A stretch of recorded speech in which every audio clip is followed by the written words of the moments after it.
yangu tafrani, labda ni muombe Manani.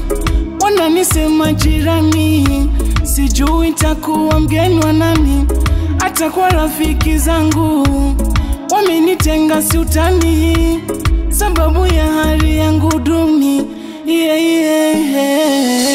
Nawaza naota na kesha na sota, sijui lini nitapata.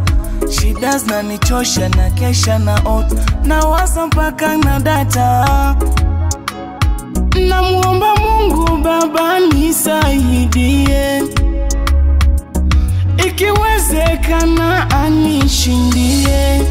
Tena namuomba Mungu Baba nionyeshe njia, nikiwa naamini ya kwamba ipo siku atanisikia.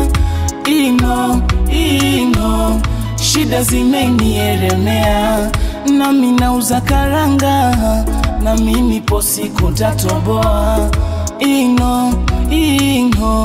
Shida zimenielemea.